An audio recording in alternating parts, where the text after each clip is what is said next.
ಹೇ guys, welcome back. ಮತ್ತಷ್ಟು scoring ರೇಷಿಯೋಸೊಂದಿಗೆ ನಾನು ನಮಿತಾ ನಿಮ್ಮ ಮುಂದೆ ಮತ್ತೆ ಹಾಜರಾಗಿದ್ದೀನಿ. ಸೊ ಇವತ್ತು ರೇಷಿಯೋಸ್ ಬಗ್ಗೆ ನಾನು ಮಾತಾಡೋದು ಪ್ರಾಫಿಟಬಿಲಿಟಿ ರೇಷಿಯೋಸ್. ಪ್ರಾಫಿಟಬಿಲಿಟಿ ರೇಷಿಯೋಸಲ್ಲಿ we will study 3 ratios. One is gross profit and net profit and operating profit. ಓಕೆನಾ? ಈ 3 ರೇಷಿಯೋಸ್ನ ಕಲಿಯೋಣ. ಈ 3 ರೇಷಿಯೋಸ್ ಮಾಡೋ ಮುಂಚೆ we have something called, we have to understand this trading and profit and loss account. ನನ್ನ ಹತ್ರ trading and profit and loss account prepare ಮಾಡೋಷ್ಟು time ಇಲ್ಲ. So I have just taken from net. So ನಿಮಗೆ trading and profit and loss ಅಕೌಂಟ್ನ ತೋರಿಸ್ತಾ ಇದ್ದೀನಿ, ನಿಮ್ಮ ಮುಂದೆ ಕಾಣಿಸ್ತಾ ಇರುತ್ತೆ ಸ್ಕ್ರೀನ್ ಮೇಲೆ ಅಲ್ವಾ. ಇದರಲ್ಲಿ ಫಸ್ಟ್ ನೀವು ರೇಷಿಯೋಸ್ನ ಅರ್ಥ ಮಾಡ್ಕೊಳ್ಳೋ ಮುಂಚೆ ಇವಾಗ ನಾನು ಏನು ಹೇಳ್ತಾ ಇದ್ದೀನಿ ಅದನ್ನು ಅರ್ಥ ಮಾಡ್ಕೊಂಡ್ರೆ ಎಷ್ಟೊಂದು ರೇಷಿಯೋಸ್ ನಿಮ್ಮ ತಲೆಗೆ ಟಕ್ಕಂತ ಹೋಗ್ಬಿಡುತ್ತೆ. ಲಾಜಿಕ್ ಇಲ್ಲಿ ನೋಡಿ. ಸೇಲ್ಸ್ ನಮ್ಮ ಟ್ರೇಡಿಂಗ್ ಇದು ಇಲ್ಲಿವರೆಗೂ ಇದನ್ನು ಟ್ರೇಡಿಂಗ್ ಅಕೌಂಟ್ ಅಂತ ಕರಿತೀವಿ. ಇದರ ನಂತರ ಇದನ್ನು ಪ್ರಾಫಿಟ್ ಆ್ಯಂಡ್ ಲಾಸ್ ಅಂತ ಕರಿತೀವಿ. ಕರೆಕ್ಟಾ? One second. Okay.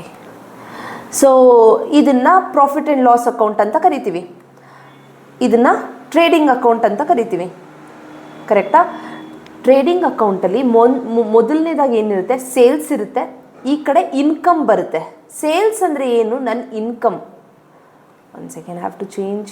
Okay. Sales ಅಂದರೆ ಏನು? ಅದು ನಂದು ಇನ್ಕಮ್ ಆಗಿರುತ್ತೆ. ಈ ಕಡೆ ಪರ್ಚೇಸಸ್ ಅಂದರೆ ಏನು? ನನಗೆ ಆಗುವಂಥ ಖರ್ಚುಗಳು.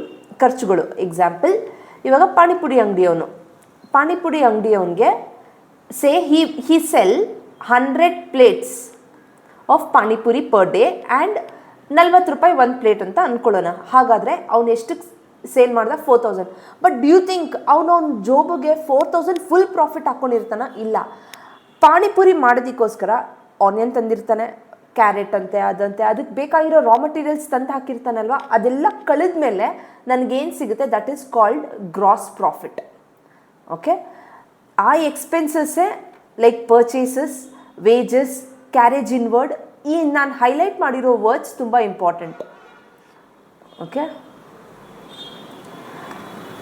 ಸೊ ನಮಗೆ ಕ್ಯಾರೇಜ್ ಇನ್ವರ್ಡ್, ವೇಜಸ್, ಪರ್ಚೇಸಸ್ ಇದೆಲ್ಲ ನನಗೆ ಡೈರೆಕ್ಟ್ ಎಕ್ಸ್ಪೆನ್ಸಸ್.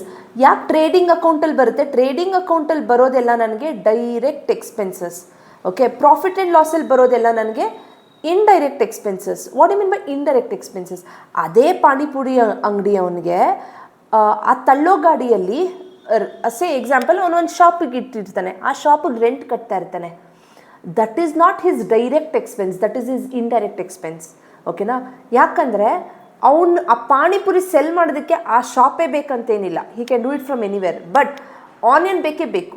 ಕರೆಕ್ಟ್? ಸೊ ಯಾವುದು ಎಕ್ಸ್ಪೆನ್ಸಸ್ ನನಗೆ ಡೈರೆಕ್ಟಾಗಿ ಬೇಕಾಗಿರುತ್ತೋ ಅದನ್ನು ಡೈರೆಕ್ಟ್ ಎಕ್ಸ್ಪೆನ್ಸ್, ಇಂಡೈರೆಕ್ಟಾಗಿ ನನಗೆ ಖರ್ಚಾಗುತ್ತೋ ಅದು ಇಂಡೈರೆಕ್ಟ್ ಎಕ್ಸ್ಪೆನ್ಸ್.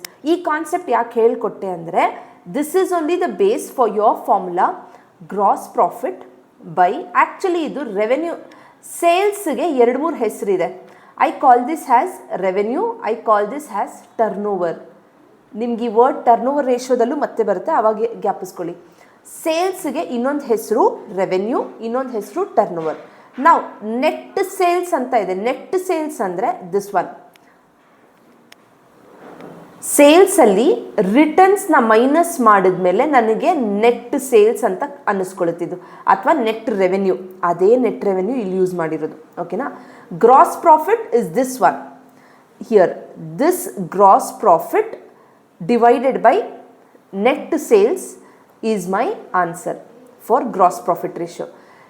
ಇವಾಗ ನೋಡ್ಕೊಳ್ಳಿ, ಅವ್ನು 4000 ರೂಪೀಸ್ ದುಡ್ಕೊಳೋದ. ಅದೇ ಪಾನಿಪುರಿ ಅಂಗಡಿಯವನಿಗೆ ಸೇ ಆನಿಯನು ಅದು ಇದು ಅಂತ ಓವರ್ ಆಲ್ 1000 ರೂಪೀಸ್ ಖರ್ಚಾಗಿರುತ್ತೆ. ಹಾಗಾದರೆ ಅವ್ನು ನೆಟ್ ಗ್ರಾಸ್ ಪ್ರಾಫಿಟ್ ಎಷ್ಟು? 3000. ಬಟ್ 3000 ಫುಲ್ ಅವ್ನು ಇನ್ಕಮ್ ಆಗಿರುತ್ತಾ? ಇಲ್ಲ. ಅಲ್ಲಿ ರೆಂಟ್ ಕೊಟ್ಟಿರ್ಬೋದು, ಅವನಿಗೆ ಇನ್ನೊಬ್ಬ ಯಾರಾದರೂ ಹೆಲ್ಪರ್ ಇರ್ಬೋದು, ಅವನಿಗೆ ಸ್ಯಾಲ್ರಿ ಕೊಟ್ಟಿರ್ಬೋದು. ಸೇ ಎಲ್ಲ ಖರ್ಚಾದಮೇಲೆ ಮೇ ಬಿ ಒಂದು ದಿವಸದ್ದು he may take home 1000 rupees. That is called net profit. So net profit ratio ಬಂದು net profit divided by net revenue from net revenue ಅಂದರೆ ಸೇಲ್ಸ್ ಇಂಟು 100. ಸೊ ಇವಾಗ ಅವನು 1000 ರೂಪಾಯಿ ದುಡ್ದ ಅಂದರೆ ಔಟ್ ಆಫ್ 4000 ಹಿ ಅರ್ನ್ಡ್ 1000 ಅಂದರೆ ಎಷ್ಟು ಪ್ರಾಫಿಟ್ ಪರ್ಸೆಂಟೇಜ್ ಆಯಿತು? So that will be your net profit ratio. ಗೊತ್ತಾಯ್ತಾ? So two ratios have cleared. One is gross profit ratio, net profit ratio. ನಾವು third one is what is operating ratio. ಇದು ಕೂಡ very very easy to remember. Operating cost, operate ಮಾಡೋದಕ್ಕೆ ಆಗೋವಂಥ ಖರ್ಚು divided by net sales. ಓಕೆನಾ? ಸೇಲ್ಸಿಗೆ ಇನ್ನೊಂದು ಹೆಸರೇ net revenue. Okay, operating cost ಅಂದರೆ ಏನಪ್ಪ ಅಂದರೆ, ಲುಕ್ ಅಟ್ ಹಿಯರ್, ಇದೇ ಪರ್ಚೇಸ್, ಇದೇ ವೇಜಸ್, ಇದೇ ಕ್ಯಾರೇಜ್ ಇನ್ವರ್ಡ್ಸ್ನ ಎಲ್ಲ ಆ್ಯಡ್ ಮಾಡಿದ್ರೆ ಪ್ಲಸ್ ಆಪ್ರೇಟಿಂಗ್. ಇಲ್ಲಿ ನೋಡಿ, one second, sorry, here cost of revenue from operations ಅಂತ ಇದೆಯಾ? Cost of revenue from operations ಅಂತ ಅಂದರೆ ಏನು? ಅದೇ purchase plus opening minus closing stock plus direct expense plus carriage inward plus wages. ಅದೇ ಇದೆ ತಾನೆ? That is nothing but this one. ನಿಮ್ಮ ಟ್ರೇಡಿಂಗ್ ಅಕೌಂಟಲ್ಲಿ ಡೈರೆಕ್ಟ್ ಎಕ್ಸ್ಪೆನ್ಸಸ್, ಇದನ್ನೇ ನೀವು ಕಾಸ್ಟ್ ಆಫ್ ರೆವೆನ್ಯೂ ಅಂತ ಕರೆಯೋದು. ಇದು plus operating cost is your operating expense. ಇಲ್ಲಿ ನೋಡಿ,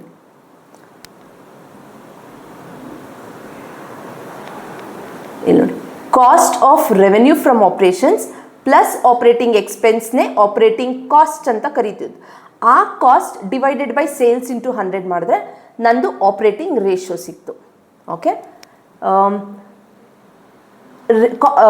ಅದಕ್ಕೆ ಇನ್ನೂ ಕೆಲವು ಫಾರ್ಮುಲಾಸ್ ಇದೆ. Cost of revenue from operations, net revenue from operations minus gross profit. ಅಂದರೆ net sales minus G P ಮಾಡಿದ್ರೂ ನನಗೆ cost of revenue from operations.